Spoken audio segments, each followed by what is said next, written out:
ఖచ్చితంగా మనం జెన్యున్గా ఓటేస్తాం. ఖచ్చితంగా మనం ఓటేయాలి. డబ్బు తీసుకోకుండా, మందుగా ఆశపడకుండా మన భవిష్యత్తు కోసం మనం ఓటేయాలి. రైట్?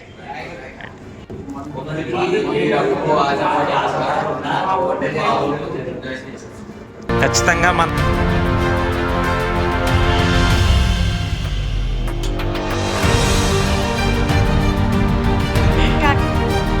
నేషనల్ ఓటర్స్ డే అన్నమాట. సో వాళ్ళ ఒక స్లోగన్ ఇవ్వడం కూడా జరిగింది కదా మనకి. ఆ స్లోగన్ ఎవరు చూసారా, చదివారా?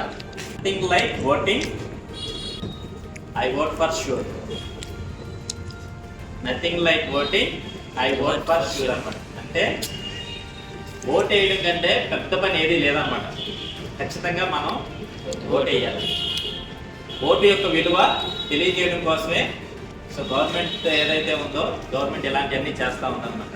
సో ఎందుకు ఓటు అంత విలువైంది, ఎందుకు ఇంత వైడ్ పబ్లిసిటీ చేస్తున్నారు? ఓటు హక్కు ఎందుకు అంత ముఖ్యం అంటే, ఓటు వేయడం ఎందుకు అంత ముఖ్యం అంటే, వెనకటి రోజుల్లో చూసుకుంటే మీరు రాజు ఎవరైతే ఉన్నాడో వారసత్వంగా రాచరిక వ్యవస్థ ఉండేదన్నమాట. సో మనకి ఎప్పుడైతే స్వాతంత్రం వచ్చిందో రాచరిక వ్యవస్థ నుంచి మనం ఇప్పుడు ప్రజాస్వామ్య వ్యవస్థకు వచ్చామన్నమాట.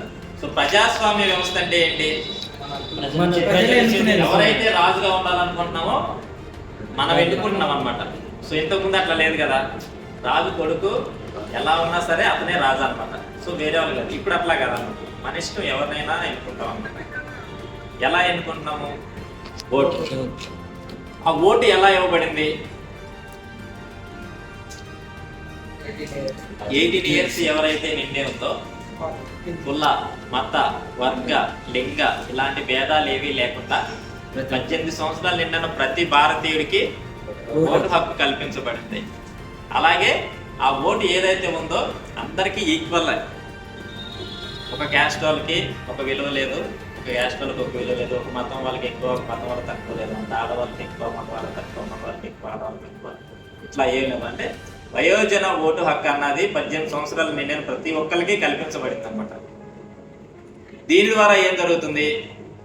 ఎవరైతే రాజుగా ఉండాలో, ఎవరైతే మన భవిష్యత్తుని బాగా మనం ఆశిస్తామో, మన భవిష్యత్తు బాగుంటుంది వీళ్ళుంటే అని చెప్పి మనం ఎన్నుకోవడానికి రాజ్యాంగం కల్పించిన అతి ముఖ్యమైన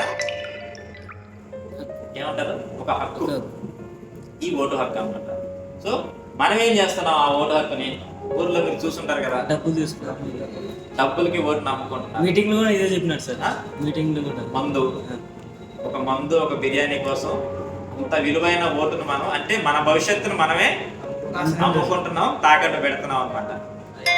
దీనివల్ల కొంతమంది ఏం చేస్తారు, అసలు నాకు ఓటు వేయడమే ఇష్టం లేదు, నేను ఓటు వేయను అంటారు. సో అది కూడా తప్పే అనమాట.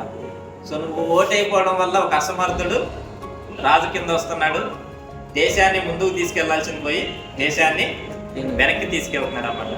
సో మీరందరూ కూడా, అందరికీ 18 years నిండింది, అందరికీ ఓటు హక్కు వచ్చింది కదా. సో ఖచ్చితంగా మీరు మందులకి, బిర్యానీకి, డబ్బులకి ఆశపడి ఓట్లు వేయొద్దండి. మన భవిష్యత్తు కోసం మనం ఓటు వేయాలన్నమాట. ఖచ్చితంగా ఓటేయండి, నా సజెషన్ అది. ఏదన్నా మెడికల్ ఎమర్జెన్సీస్ అలాంటి సందర్భంలో అయితే తప్పించి వీలైనంత వరకు ఓటేయండి. ఆ ఓటు కూడా మంచి వాళ్ళకి, ఎలా కుల, మత, వర్గ, ప్రాంతీయ భేదాలు లేకుండా ఎవరైతే మంచి వ్యక్తి ఉంటాడో అలాంటి వాళ్ళకి ఓటు వేయండి అన్నమాట. ఇదేనా? సో ఇంత పబ్లిసిటీ కల్పించడానికి ఓటు గురించి మెయిన్ రీజన్ వచ్చేసి ఇది మన హక్కు.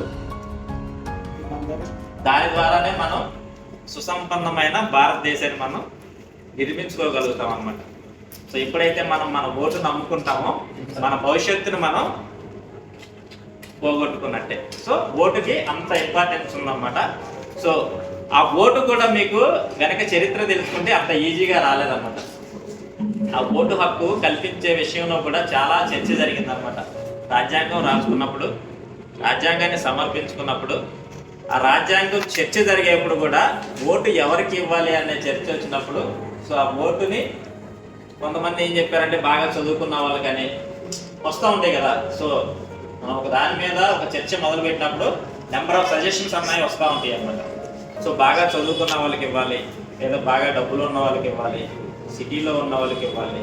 సో ఇలాంటివన్నీ వచ్చినప్పుడు, సో ఇలాంటివన్నీ కాదు, ఎవరైతే 18 సంవత్సరాలు అప్పుడు 21 సంవత్సరాలు ఉండేది, సో ఎవరికైతే 21 సంవత్సరాలు నిండియో, సో కుల మత లింగ వర్గ భేదాలు ఏమీ లేకుండా ప్రతి ఒక్కళ్ళు, అంటే భారతదేశం అన్నది మనందరిది.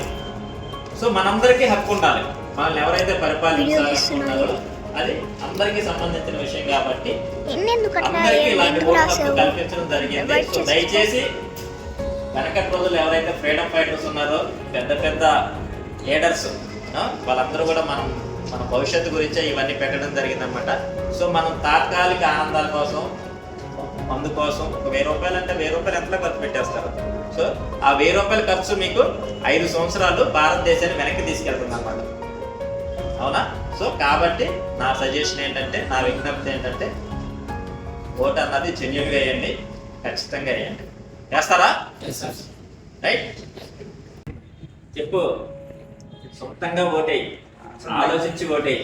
మందుకి, బిర్యానీకి, డబ్బుకి లోబడి మన భవిష్యత్తుని మనం తాకట్టు పెట్టద్దు. జెన్యూన్గా ఓటేయాలి మనం, సరేనా? మన భవిష్యత్తుని ఎవరైతే మార్చాలనుకుంటారో, మనం వీళ్ళైతే మన భవిష్యత్తుని మారుస్తారని భావిస్తామో వాళ్ళకి మాత్రమే ఓటు వేయండి. రైట్? ఇంకా ఊర్లో కూడా చెప్పాలి మీరు ఇట్లాంటి అందరికీ, ఓటును మనం అమ్ముకోకూడదమ్మా. ఎంతో మంది త్యాగాలు చేసి పోరాడితే మనకి ఈ ఓటు హక్కు వచ్చింది. ఈ ఓటు హక్కు ఆషిమాషిది కాదు, ఒక దేశం తలరాతనే మార్చేటువంటి గొప్ప శక్తి ఇది. సో దీన్ని మనం ఎవరికి తాకట్టు పెట్టకూడదమ్మా అని చెప్పి మన ఊర్లో వాళ్ళకి కూడా మీరు ఎడ్యుకేట్ చేయాలి. అందరూ చదువుకోవాలనేది ఎందుకు? మనం వీటి గురించే, దేశానికి ఏది మంచి జరుగుతుందో అది చదువుకున్న వాళ్ళకే తెలుస్తుంది. చదువుకున్న వాళ్ళకి ఏం తెలుస్తుంది? ఓటు హక్కు గురించి ఊర్లో వాళ్ళకి ఏం తెలుస్తుంది? చదువుకున్న వాళ్ళకి తెలియదు కదా. సో వాళ్ళు మనం చెప్తేనే తెలుస్తుంది. ఒక వ్యక్తి ఒక ఇంట్లో చదువుకుంటే ఆ కుటుంబం బాగుపడుతుందంటే ఈ విషయాలు తెలుసుకోవడం వల్లే. జీతం వస్తే ఏమవుతుంది? కొంచెం ఆర్థికంగా పెరుగుతారు. అంటే కారం తినేవాళ్ళు కొంచెం కూర వండుకుని తింటారు, అంతే తప్పించి వేరే ఏముండదు. కానీ చదువుకుని నువ్వు ఎప్పుడైతే జ్ఞానాన్ని పెంచుకుంటావో ఇలాంటివన్నీ కూడా నువ్వు ఊర్లో నీ కుటుంబంలో చెప్తావు అనమాట.